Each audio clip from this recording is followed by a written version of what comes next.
hak untuk berkumpul secara damai harus dihormati dan dilindungi. Namun, kita tidak dapat pungkiri bahwa sudah mulai kelihatan gejala adanya tindakan-tindakan di luar hukum, bahkan melawan hukum, bahkan ada yang mengarah kepada makar dan terorisme. Kepada pihak kepolisian dan TNI, saya perintahkan untuk mengambil tindakan yang setegas-tegasnya terhadap segala macam bentuk pengerusakan fasilitas umum, penjarahan terhadap rumah individu ataupun tempat-tempat umum atau sentra-sentra ekonomi. Situasi makin genting. Habib Rizik minta umat tunggu komando ulama siap turun. Tapi nggak usah khawatir, habaib dan ulama yang istiqomah tidak akan meninggalkan umat, tidak akan melupakan rakyat, tidak.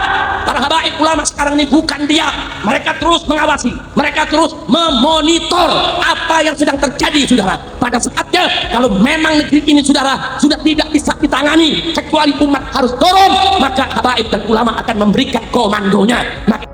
Imam Besar Front Persaudaraan Islam Habib Rizik Syihab angkat bicara terkait aksi demonstrasi yang berujung anarkisme dalam beberapa hari terakhir pasca tewasnya driver ojol Afan Kurniawan.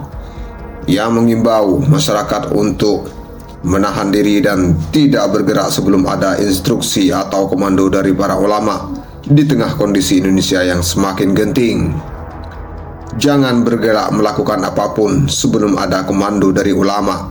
Tapi kalau komando dari ulama sudah datang, keadaan sudah betul-betul darurat, negara ini sudah tidak bisa diatasi lagi oleh siapapun kecuali oleh umat.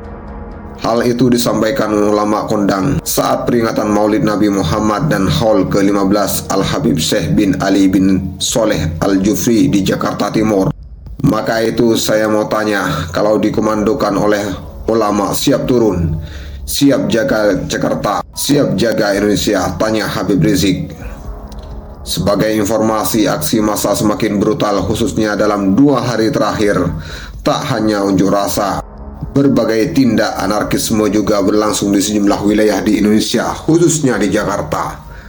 Aksi ini bermula dari kekecewaan masyarakat terhadap kenaikan gaji dan tunjangan anggota DPR RI di tengah ekonomi dan daya beli yang terus menurun.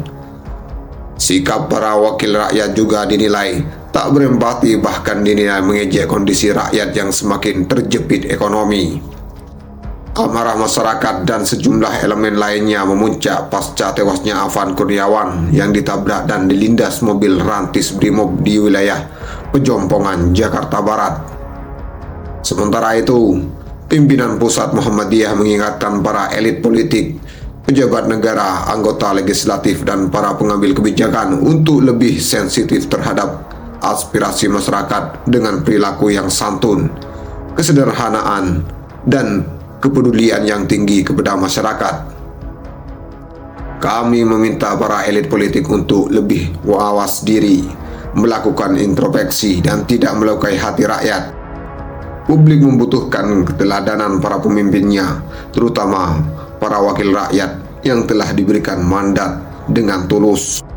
Seluruh pihak juga diingatkan untuk menahan diri dan menghentikan semua bentuk tindak kekerasan yang memecah belah persatuan dan kesatuan bangsa.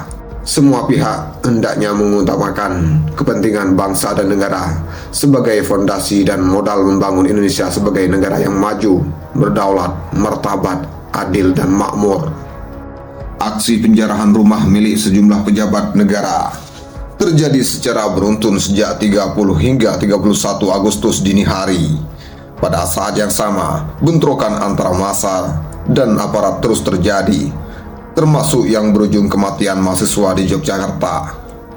Situasi ini merupakan dampak arogansi pejabat dan kevakuman kepemimpinan.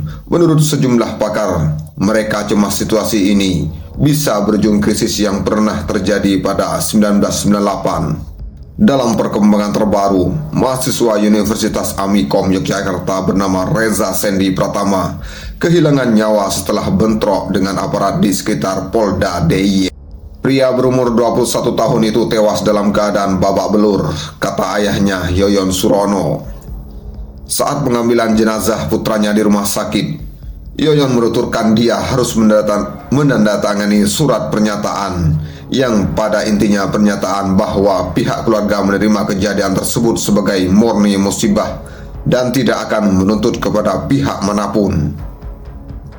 Dalam sebuah rekaman video, Reza terlihat mengendarai sepeda motor sambil bertelanjang dada. Reza tampak memacu kecepatan motornya bersama seorang kawannya di bangku belakang ke arah pasukan polisi bersenjata lengkap.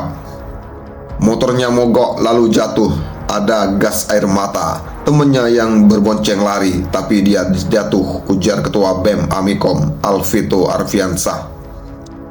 Dalam sejumlah video lain yang beredar, sejumlah polisi tampak mengangkut Reza yang terlihat lemah dan tak berdaya.